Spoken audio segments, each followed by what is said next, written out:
2022 is a really exciting year for a lot of people because it means it's time for their first ever trip to Disney World.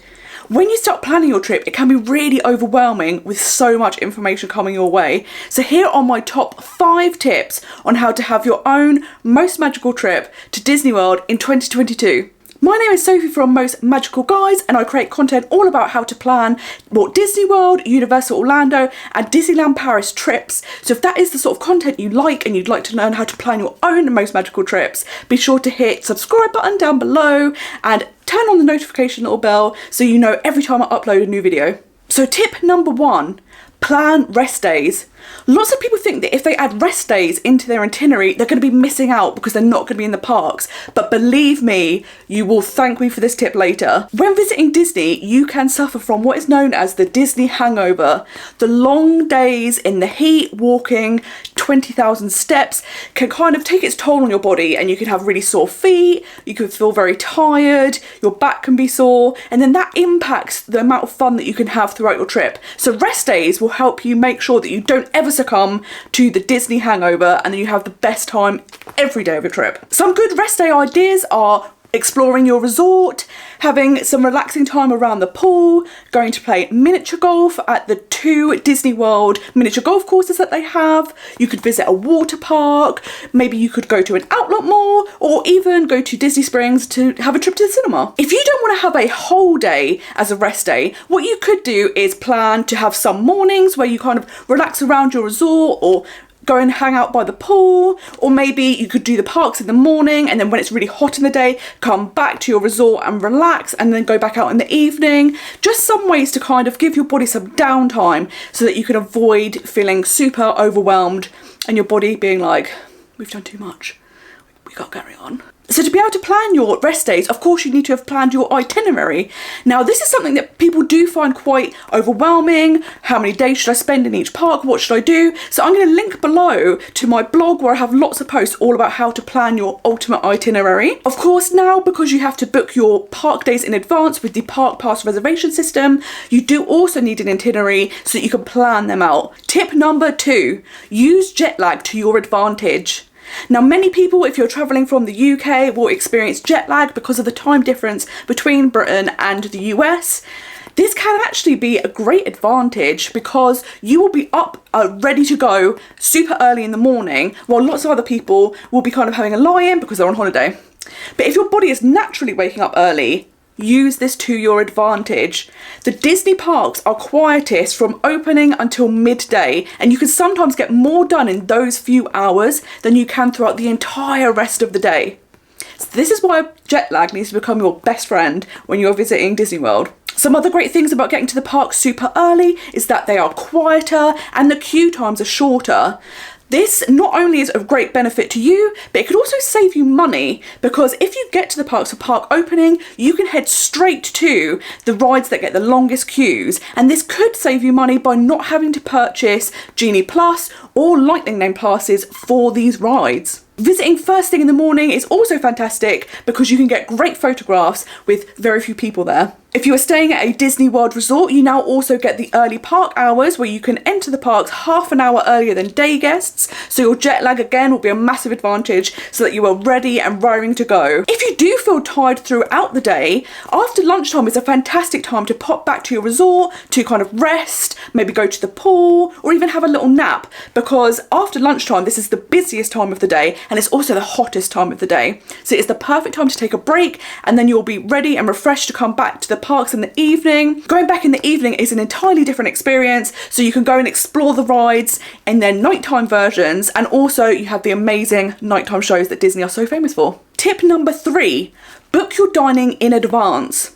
So dining is a big part of anyone's trip to Disney World, and with over 200 restaurants to choose from, you are spoilt for choice. But the table service restaurants get super busy and book out in advance. So make sure that you book your dining reservations as soon as you can, 60 days before your trip. If you're staying at a Walt Disney World resort, you can book at the 60-day mark, 10 days of your holiday at a time. If you're staying off-site, then you can book 1 day at a time. Some top tips to help you get your dining reservations are to use a laptop rather than a mobile phone, because it seems more reliable if you do use a laptop. If you still struggle, sign up to websites such as Mouse Dining or Touring Plans, where they will send you alerts anytime that your dining reservation that you would like comes free. If you don't want to make dining reservations in advance, then the good news is Disney has tons of quick service locations that don't require reservations. You just simply walk up or use mobile ordering to place your order. It's kind of like a fast food restaurant where you go up to the counter, collect your food and then find a seat for yourself, and that will save you having to make any dining reservations. Be sure to check out my blog where I have tons of posts all about hidden gem restaurants, which restaurants are great for character dining, and how to plan your dining reservations. If you are a vegan or on a plant-based diet and visiting Disney World, you are in luck because it is a foodie paradise. There are literally hundreds of options for you to try. If that is the case, be sure that you head to my website, which I will link below, where you can download lists of every single option that is available to you, all of the vegan foods that are currently in the parks that are regularly updated, and also lots of tips and advice about being vegan and vegan foods in the parks. Now it's time for some quick bonus tips. Food at Disney World can be one of the biggest expenses you will find whilst you're there. So here are some ways to save a little bit of money. If you're dining in quick service restaurants, you can pick anything off the menu. So if you're just looking for a light meal, you might want to order off of the children's menu. The other option is to split meals. If you are at a quick service restaurant and a dish is labelled as a combo or a platter, they will offer you the most amount of food, which are perfect for sharing. This is a really great option for 2 adults looking for a slightly lighter meal, or to split between children. Another tip is to make sure that you get free water. Bottles of water can cost up to $4 at Disney World, and that cost can quickly add up. If you go to a quick service location, you can ask for a free cup of iced water and then you never have to pay. I will link up above to a video that I made that was the 5 things you should never buy at Disney World, which will help you save money and give you alternatives so you can still get everything you need but for a much cheaper price. Tip number 4, don't stress about Disney Genie. Disney Genie was introduced last autumn to Disney World and replaced the free Fast Pass system. There are now 3 elements. You have Disney Genie, which helps you plan out your day and suggests times to visit restaurants and rides that they should be quieter, therefore shorter queues. You then have Genie Plus, which is a paid for system, $15 a day per person, and you can skip the queue for 40 rides across the Disney World parks. And then you have the individual lightning lane passes, and this is for the 8 most popular rides at Disney World. You pay per ride to skip the queue. Since its launch, there's been a lot of confusion surrounding Disney Genie, Genie Plus and lightning lanes, and whether you need it or not, is it worth the expense? So I'm going to do a quick rundown to help you decide whether it's something that would be good and beneficial for you during your trip. So Disney Genie itself is free to use, so it's a good idea to kind of use that to see wait times whilst you're out there and which would be the best place to go in the park so you're getting less queues at that certain time. Disney Genie Plus, which is the paid for system, which is $15 a day per person, that can be really good for helping you skip queues for some of the biggest rides such as Slinky Dog Dash, etc.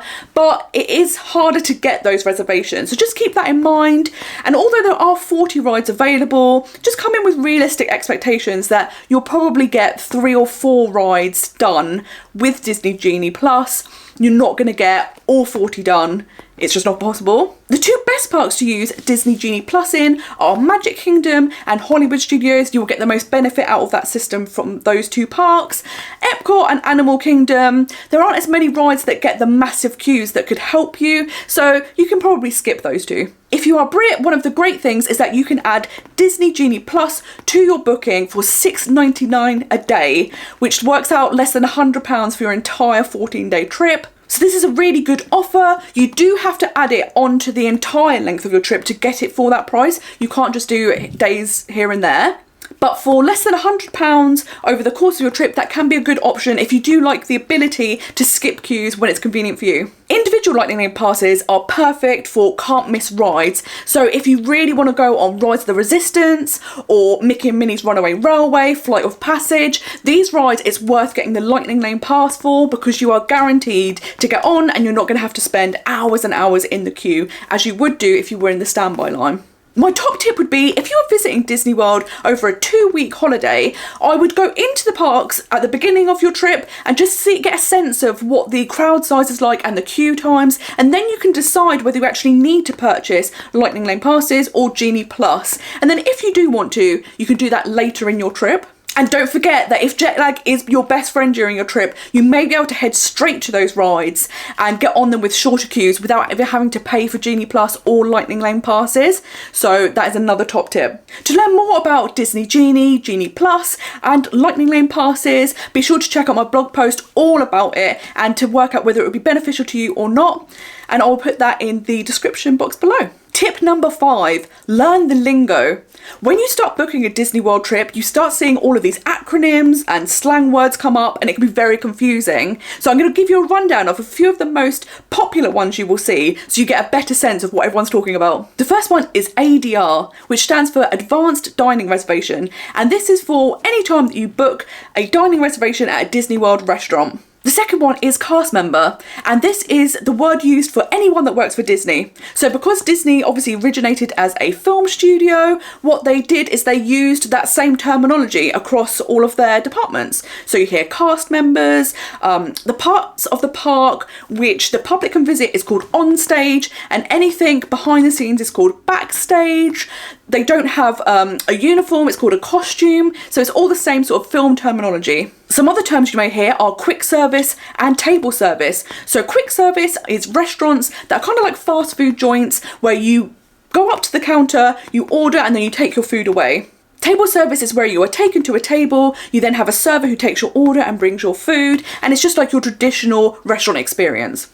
Disney World also have fine dining and signature dining, which are more gourmet foods, and they also have character dining, where you get to interact with characters whilst eating your meal. Something else you will hear about is mobile ordering, and this is when you order from quick service locations on the My Disney Experience app on your phone. You just put your order in, tell them what time you'd like to collect it, get there for that time, press I'm here, and then they prepare your order fresh for you. You'll also hear people talking about staying on-site and off-site. So on-site basically means any hotels that are on the actual land that Disney World sits on, and off-site is any hotel outside of that. I've done a blog post all about Disney slang and acronyms, so you can find out everything you could need to know, and I'll also put that in the description down below so you can know all the lingo before you go. So there you have it. Those are my top 5 tips on how to plan your first trip to Disney World in 2022. I hope you found this video helpful. If there are any other topics you would like me to cover, let me know in the comments down below. I'm always open to suggestions and whatever you would like to know about,